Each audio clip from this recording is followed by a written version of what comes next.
Yeah, it's good being back out at practice. The guys are excited to have a future, goal and end game getting into this first game with USC, and you can feel the energy. Guys are out here. We're getting into this first part of camp, and as an offense, the big part is to get that organization and try to make it as game-like as possible. And so that's what we're trying to do in every aspect. And but it's good to see the energy, and it's good to see those guys flying around and learning from every practice. All right, let's start with Jeff Metcalf. Zach, Herman said a few things about Johnny Wilson and Bunkley Shelton. Can you just talk about them and what it's like to integrate them as quickly as you can into the offense? Yeah, Johnny's done a really good job. He's a big threat and tall guy that can run, and he showed that he can make some big plays already. In some of the helmet practices that we've been in. Now, obviously, he's still young and learning and making mistakes, and that's part of the process. But he's one of those guys that is very competitive, and he wants to win. He wants to compete every day. He doesn't take plays off. And now we're getting into that football shape even more through these first practices. I think he's feeling that a little bit too, which is good. And then LV, he's one of those guys that prepared himself really well coming into camp, and he treats every day very professionally. So he always is thinking about what he puts in his body, about the work and the process of what we're going to put in for the day. He's very detailed in his preparation, and you can tell on the field because he plays fast, and when he knows what's going on, man, he's very agile and pretty shifty dude. So he's gonna be fun to get into the mix and see where he progresses through this fall camp. Ho Rubino. Hi, Zach. I know that much has been said about the fact that ASU was able to put in as many more spring practices than any other Pac-12 team. And when you couple that with being able to have all the walkthroughs uninterrupted, do you see the benefits of what happened back in late February, early March paying dividends now in September and October? There are definite benefits. Getting those spring practices for those guys for the first time, feeling that tempo, feeling that pace, feeling the operation, and then using those Zoom meetings and the Corona time that we spent as an offense meeting on Zoom, or when we finally got back in the building, extending those meetings and walkthroughs. And now that we're on the field and actually seeing it pay off, it's one thing to do it, to talk about it, but it's also another thing to be out on the field and actually doing it. So now we got to catch up to that game speed a little bit more, put it all together. And, just the more reps, the better for us right now. Chris Cartman. Hey, Zach. The addition of Rashaad White, what type of back would you say that he is? How does he fit in with the other backs that you have? And just your ability to kind of utilize those different types of weapons? Yeah, he's an exciting player. He's got a great demeanor about him too, so he fits in our locker room. The guys like him, but he's got good speed and he can make people miss and uses his natural vision to kind of set things up. And he's one of those guys that learns it quick, and he loves football. Ultimately he loves to study. He loves to be out there with the guys, and they've accepted him, and that's a really good group of running backs right now. I know Coach is feeling very happy adding him to the mix. Yeah, and just to follow up on that, just the complementary sort of nature of the pieces that you have to work with there. Do you see those guys kind of fitting in cohesively with the whole offense? I think so. Yeah, they're great guys in that room, and they understand winning, but they also understand competition. We want to win as a team, and we want to be tight as a unit. But ultimately, they're competing in that room for every rep they get, which makes them better, and that's what we want. So it's an exciting room, and there's good competition in there, but they're helping each other, and Coach Iguano does a phenomenal job with those guys. Doug, go ahead. Hi, Zach.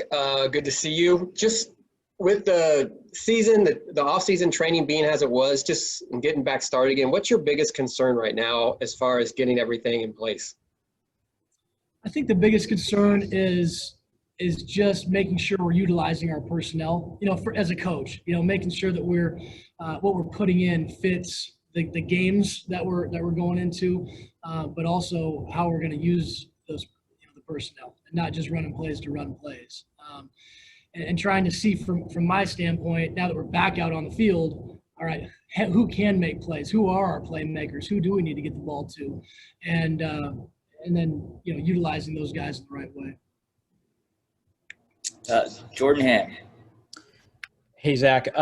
Just overall, how would you assess where the offensive line is, and as they're kind of getting together with the grad transfers and some of the more established guys along the line? It was good getting the grad transfers in there, creates a little bit more depth. And, right now too, there's some good competition in that room, for who fits where. And we're trying to find out the best pieces of that 5-man puzzle up front. And, both Kellen and Henry, have done a good job of learning the offense, and they're still doing it. Every practice they're still learning. But, they're helping, being an older crew, those two guys, setting the tone a little bit from, having some experience, helping the younger guys out. And then we're just trying to feel out, again, the best 5, and then who that 6th, 7th, is in there, and then letting those guys compete. And it's different. Right now we're in helmets. We're waiting to get into pads, and that obviously changes a whole lot for the offensive line and the physicality, of practice. So it's still kind of a work in progress. The main thing is that we're communicating, and that those guys are doing a good job of understanding the installs. And then once we put the pads on here next week, that'll tell us a whole lot as coaches. Jesse Morrison. Hey, Coach. I know that at Boise State you like to throw the ball. Obviously, Herm, is a guy that like to, stick on the ground a lot. How do you plan on just, balancing the offense? Well, I think we like to throw the ball, but we also like to run the ball too. So we're just trying to keep teams off balance. I think that's the biggest thing as an offense. And each game's different. You go into one game, you may feel really good about the run game. Now you go in another game, you may feel really good about the pass game. But it's about keeping a defense off balance. And I think we have the tools to be able to do that within our offense. And then it's also in game. You got to make those adjustments. What's working, what's not. What do we need to get to? Who do we need to get the ball to? Things like that. But we want to be balanced as an offense and make it hard for a defense to be able to, know what we're getting into. Hode. Zach, in terms of the tight ends, I know there's been a concerted effort to really upgrade that position, not only through the recruiting class, even brought a grad transfer in Kyle Horn. Can you talk about that position and what you're seeing from it early on in preseason practices?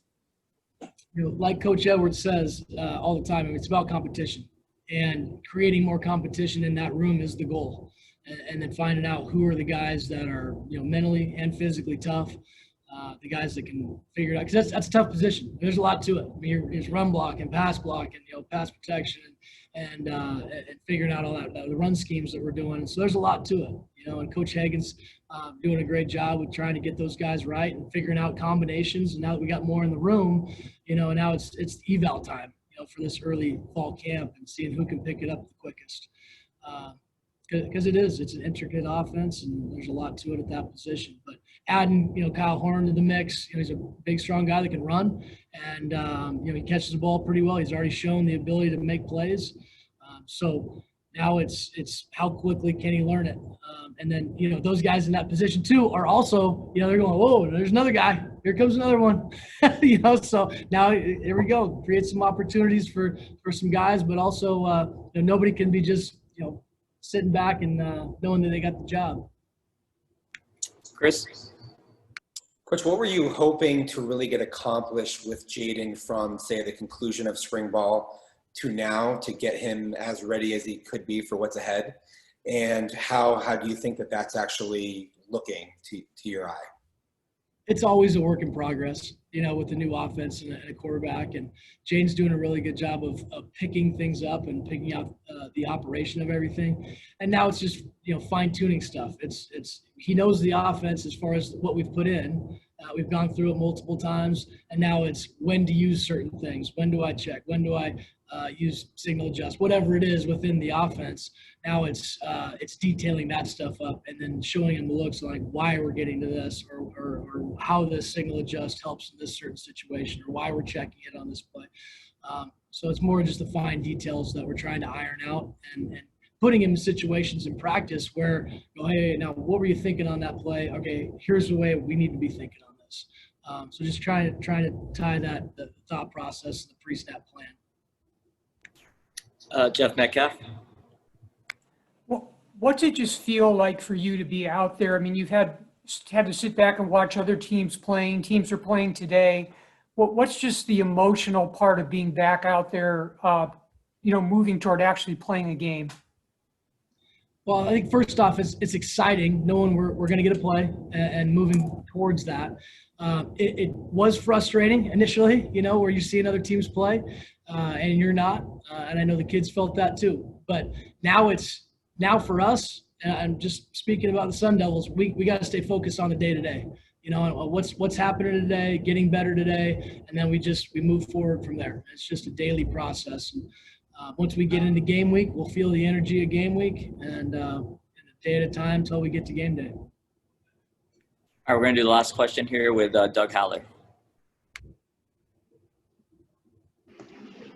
Zach, so much attention's been put on the freshman receivers, but what about that second group from last year, Ricky, Jordan Porter, even Andre, just how they progressed from where they were at the end of last year to where they are now? Another room, very competitive. They've got to really earn those reps, and Ricky and GP and Andre and those guys, and Frank, obviously Frank has the most experience, out there, and he's the spark plug of the group. But those other guys, they're competing, and that's nice that we've got some young guys that are pushing them, and that room is becoming more and more competitive, and they're starting to see how we're personnel and things, and like, okay, well, how come I'm not at this spot or whatever? And now you got to go out to practice and you got to prove it every single day. And so we always say iron sharpens iron. So we're going against a very good defense. We got a good defensive secondary. Coach AP and Marv are doing a great job with that crew. And so we're going against a defense that can give you problems. And we've got very good personnel on that side of the field too. So, it's a fun group to work with. I know they're excited for opportunities, but also they gotta work for what opportunities they get.